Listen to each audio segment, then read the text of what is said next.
YouTube? Jimmy Reyes here, comic book inker, penciler. I'm going to show how I ink this page from David Finch.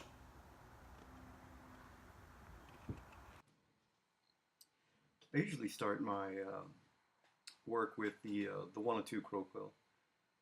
I think because it's the tool that I use the most, but I think it's because I'm most comfortable with it, and I like to start the nib work just so that I find my rhythm very quickly with it. I don't usually struggle with the nib.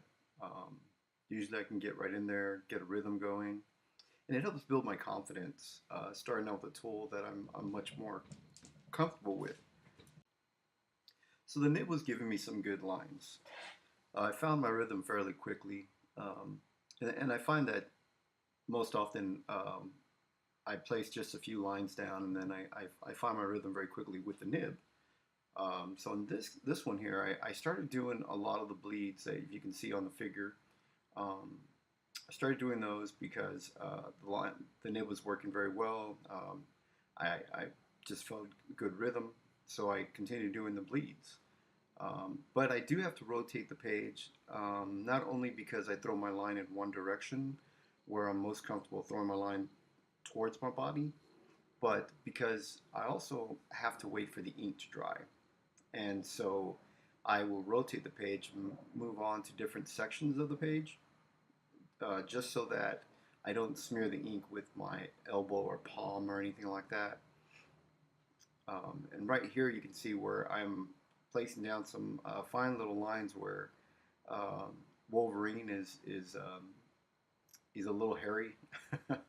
He's a hairy guy, so I was doing a lot of the hair on his body, but I went a little too far down on his forearm, forgetting that he has a glove that goes halfway up his forearm. So I inked a little further on, but it doesn't really, it's actually okay because later on I go back and I actually white out and correct um, the area.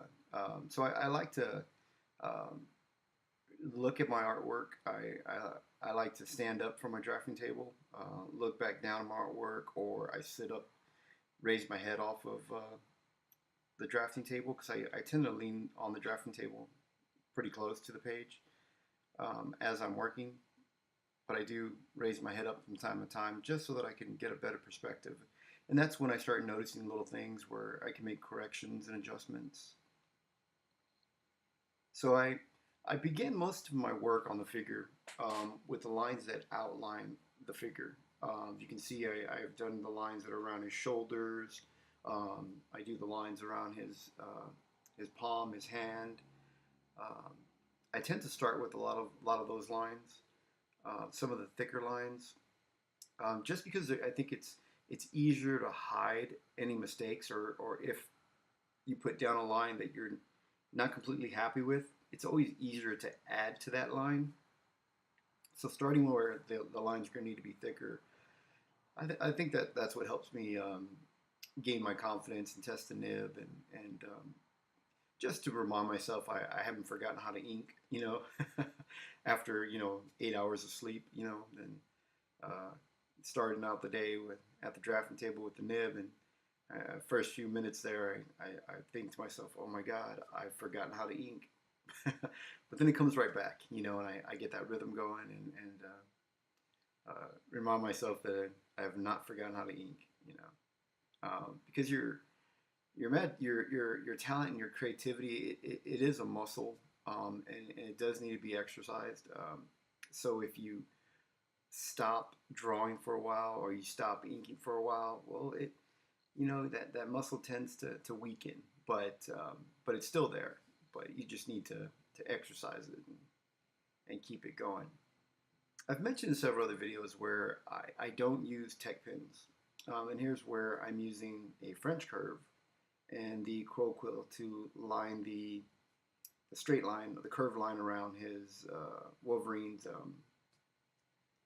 claw there. And I show the French curve, and I show the kneaded rubber and how I use that underneath to elevate the the French curve so that it lines right up along the flat side of the nib. And then I move over to a different section because I want to let that one line dry so that I can slide the French curve up to the next line without smearing the previous line. So here I'm doing some bleeds, and my technique for doing bleeds, one of the way I do it is I will create that little base, and then I lighten up on the pressure and throw my line very quickly, and that will give me that feathered out, really thin line that comes out from the wide base. And that's how I do a lot of my bleeds that way. Sometimes I create like a little triangle base or an angled base. It just depends on what shape I'm throwing the bleed from. And as you can see, I bring the page up closer to the camera so you can actually see the little tick line that I kind of did as a base, and then I threw my line out. I know that in a lot of videos, online, we see a lot of inkers who are inking, but they don't actually tell you or explain to you how they did that line or what tool they're using or what technique.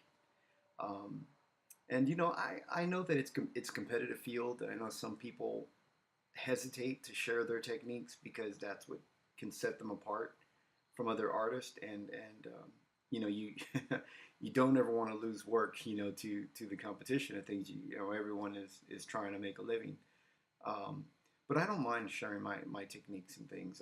I think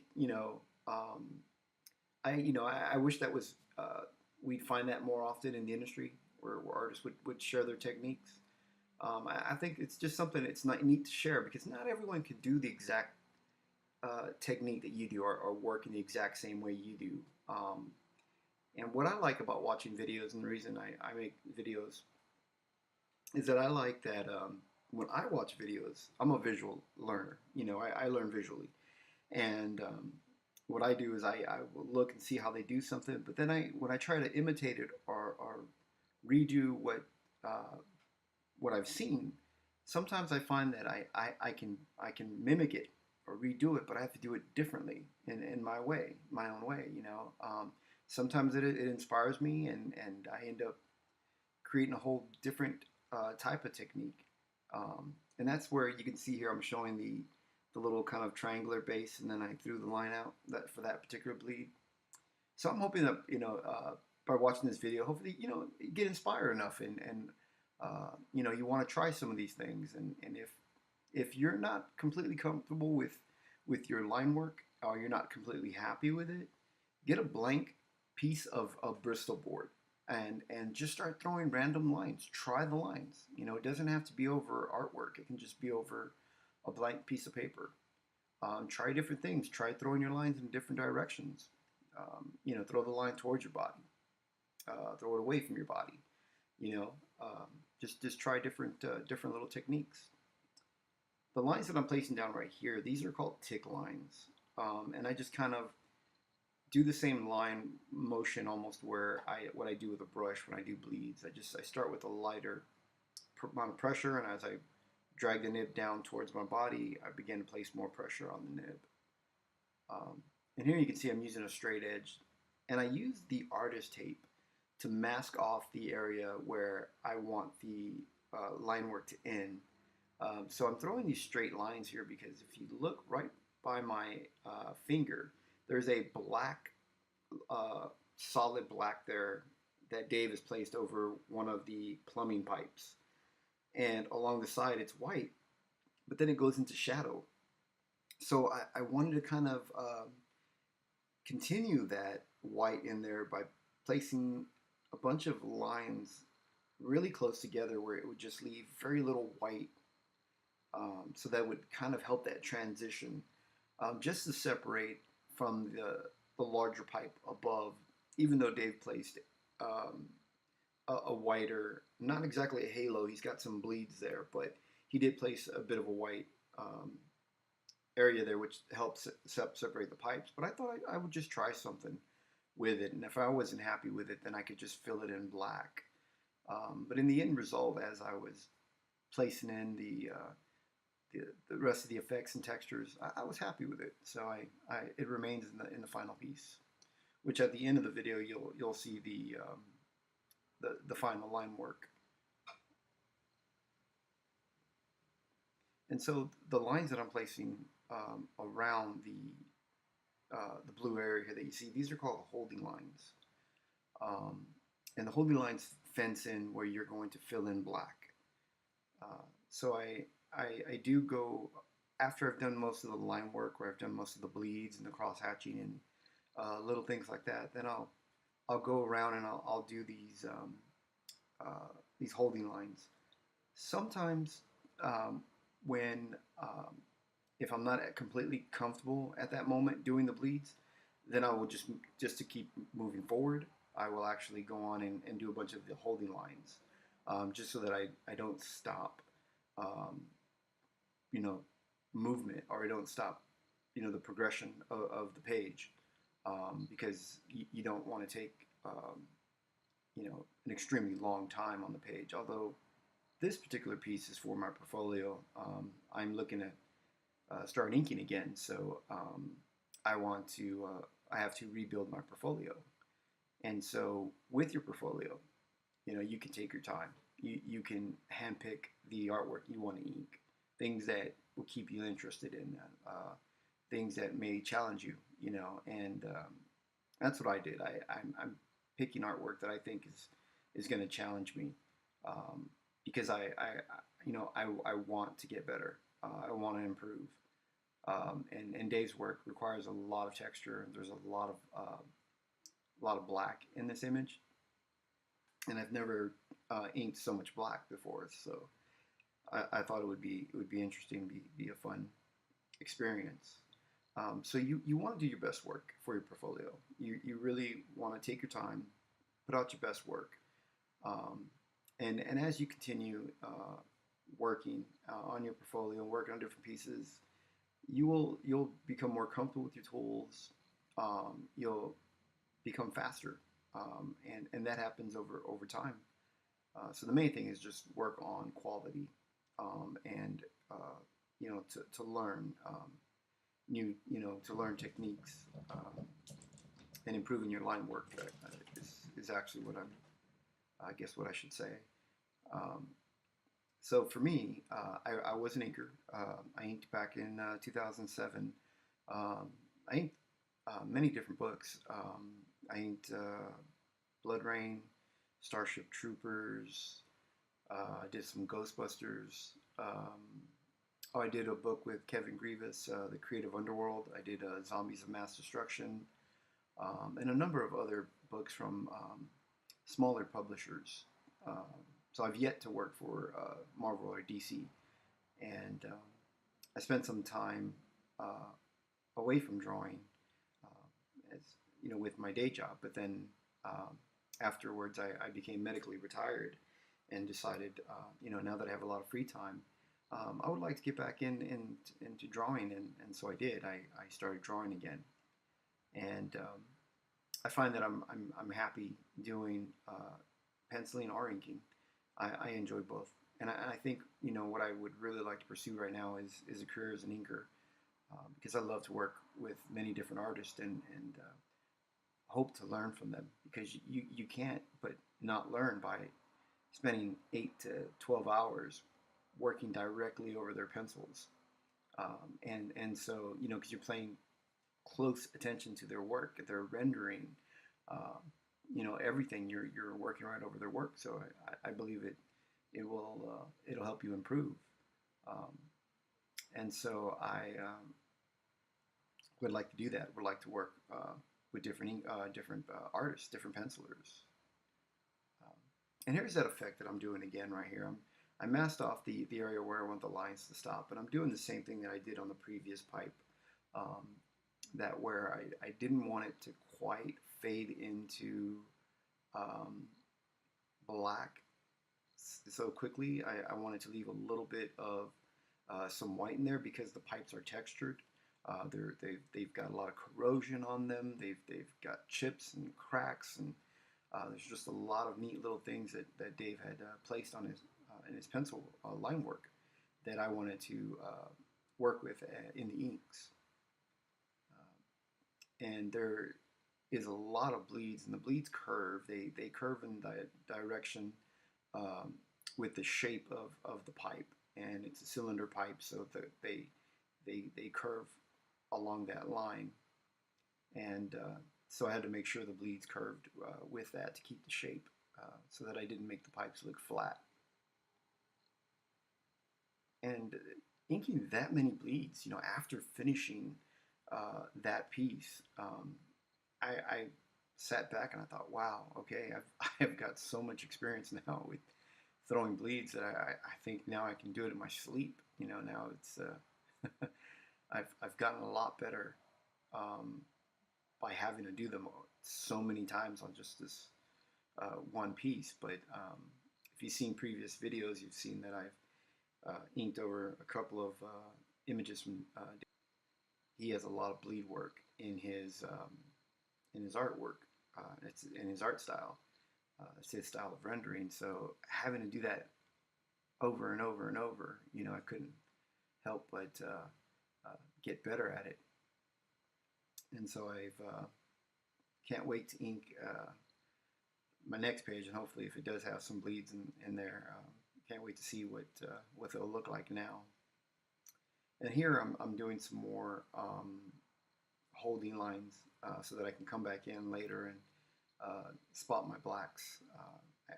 I spot my blacks at the end because it can make the page warp or curve. So I prefer trying to work on the page as flat as I can, so that when I do line work like this, where I'm using the straight edge or throwing bleeds, it doesn't warp the line work.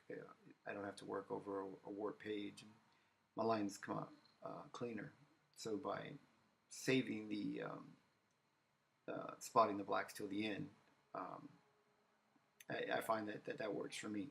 And this is where I started spotting my blacks, and you can see I've spotted the black on the lower half of the figure, and now I'm taking my brush, which is a Winsor & Newton Series 7. This is the number 2 round. And I spot my blacks when it's a larger area of black. I will spot it with an older Winsor & Newton Series 7, where the tip is no longer giving me that really fine point, and the bristles aren't really coming together anymore, the hair on the brush. So I use that to spot my blacks, because I like the way that the Winsor & Newton Series 7 holds the amount of ink that it holds, and the way it releases ink. So I stick with that brand. And then when I have to go in and spot blacks in these tiny little areas, and I have to do more of the little details, I will do that sometimes with a nib, depending on how wide the line is. If it's a little wider, and then I will use my actual work brush, my newer Winsor & Newton Series 7 number 2 round. And in this entire image, I don't believe I used my miniature brush, or actually I did. I did use my miniature brush for 1 or 2 little bleeds that I believe I did on his Wolverine's right hand, which haven't been done yet at this point in the video.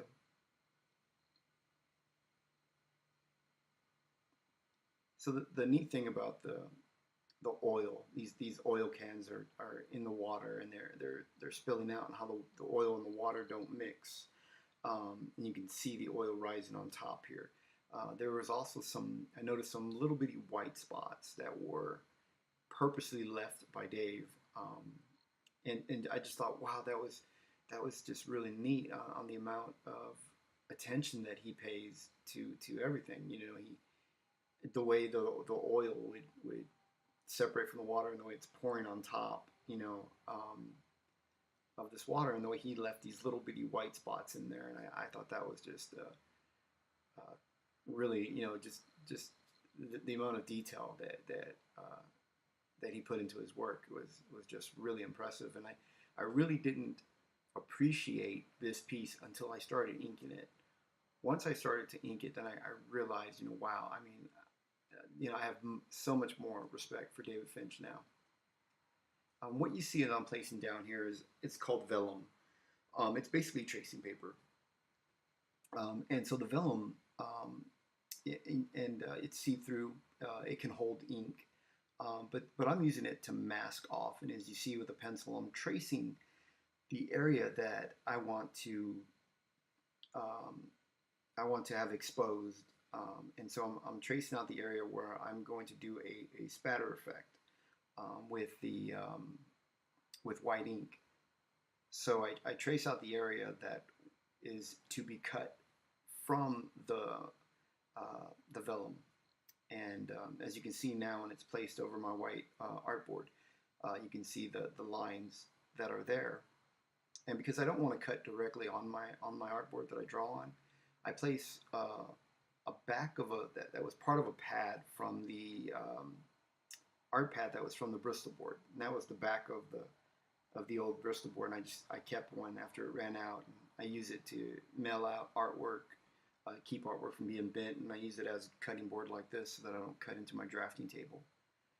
I took an X-Acto blade, and unfortunately my X-Acto blade, I haven't used it in about 3 years, so it was not exactly that sharp, but still sharp enough to cut through this vellum. And the vellum that I get is only 25 pounds, so that it's easier to cut through. There's 45, 50-pound vellum. I mean, it gets even heavier than that, but since I'm not using it to apply ink directly over the vellum, I'm just using it to mask off areas.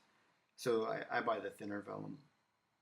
And you can see here that I'm kind of punching through the back of it just so that I can help peel it up. It makes it just a little easier. Sometimes you have to peel it from different directions. As you can see, it started to tear in one area, so I had to kind of work with it. And the more you work with cutting this out, the more little techniques you'll find that work for you. And since I had to mask off such a wide area, I used vellum. You could use, Dr. Martin Sol's Fisket, and you can apply that before you apply the black ink onto. You could spatter it over, and then apply the black ink over it, but you still have to mask off the area. And so I figured instead of trying to put it under the ink and then you take an eraser and it'll take off the ink over the Fisket. So I said, well, I'm going to go ahead and do vellum, and then I'm going to do white over black. And this is a toothbrush. And I took the Dr. Martin Pen White, which is the name of the ink that I use. And as the first time ever trying to spatter with the Pen white ink. Normally I use the bleed proof or I use the Pro White. Those are just a little thicker, and you can control their consistency because it's basically a powder in a little jar, and then you add in water to dilute it. And here I bring the artwork up closer to the camera so that you could see the spatter effect. It's just a light spatter effect just to show texture. You don't want to spatter really real thick. See, that's the Pro White that I usually use for my spatter, but I decided to try ink. Right now I'm using this to correct, as I mentioned earlier, the glove on Wolverine. I realized, oh, his right hand has a glove too. It was very difficult to see when I created the line art, the pencil work into blue line or non-photo blue, and the fine line work gets lost. So that's one of the disadvantages to not having the original. Having the original, you get to see all these other little details and things. So I took the brush and a bit of the not, I want to say white out, but it's not, it's Pro White, and I created little circles and that would be dents in the pipe. And you can see here where I'm actually using the pen white and my 102 nib, and I'm doing some reverse inking, and some of the hair that would just catch the light, since there's light on the wall next to him, some of the hairs would be caught in the light, and you would get to see some of that over the black. And so I thought it was pretty neat too. You can break up some of the line work there, and on this side I continued a little bit of the hair going over into the black, just because there's obviously some light and it's coming through that little window on his right. Um, so I did shorter hairs. I figured it wouldn't be quite as much light catching them, but and it creates little textures and little details and things that just help improve the artwork, and things that Dave put so much detail in his work. I felt that it went with it. And you can see here where I'm closing in on bringing it up to the camera so you can see some of the little hairs. And on the glove, the white wasn't completely covering the line work underneath, so I had to go back and put in another layer after that opaque white dried. And then once it dried, then you could put on second or third layer depending on what you need. And right here, down below there's black on white rendering for the brick where my fingers are at, right behind Wolverine's claw or his claws. And I wanted to continue the exact same rendering in reverse. I wanted to keep that line work. Instead of white under the black, I wanted to put the white over the black and do that same exact type of textures in reverse. And so and that's called reverse inking. But I wanted to continue that because I thought it would blend in very, very nicely that way. And then I go back and do the cracks in the piping. It's old pipes down below, and there's cracks and dents in there. So I wanted to make sure that I put a lot of that in there just to break up the black, because there were a few of those lines were underneath in the pencils. You could lightly see them even when I translated the pencils into, converted them into non-photo blue. And here I'm doing a bunch of different little textures where I do little dots, little scratches. And if you saw earlier, I threw the line away from my body just to, just to change up my line work. And here I wanted to help out the shape of his belt buckle and his belt. So I touched up some of the lines. Here the cracks go into the black where the light would be hitting. And so I wanted to go in and do that, the little details and things. And this is called reverse inking. This is where I'm inking over the black with white ink, and just having fun with just a bunch of the little cracks and things, and didn't really have to worry too much. If I placed down one of the cracks or a line and I didn't like the white over black, I can always just take my brush and black ink and just cover it right back up. So I went ahead and I just had a lot of fun with it, because cracks are just random a lot of times. A lot of these little textures are really random. There's no real pattern to them, and they're not really clean or anything. The lines they zigzag, they're jagged, they're really angular lines. So so that's what I did. I had a lot of fun with that. And here is the second pipe that's behind Wolverine. And so I grabbed my toothbrush, and you can see the spatter going out there. And so I have to let the white ink dry because it's thicker when you spatter effect. And here you can see where I've already gone through and I've done more of the spatter effect. So you really have to take your time with it and let it dry. Sometimes you get some of the spatter that goes off in different areas where you weren't intending to. But you can see here where I've taken a brush and black ink, and I go back and I touch up where the overspray. And so I'm go ahead and I'm correcting all that little touch-ups, because Wolverine isn't going to have that same white spatter. He's going to have, he's in shadow, so he's got more solid black. And so I wanted to make sure that I've got him in complete black. Well, that comes to the end of the video here. You can can see my name up there, my DeviantArt page, my Twitter info, and I'd like to thank you for taking the time viewing this video. And be sure to subscribe so that you get updates as I upload more videos. And I will see you in the next video.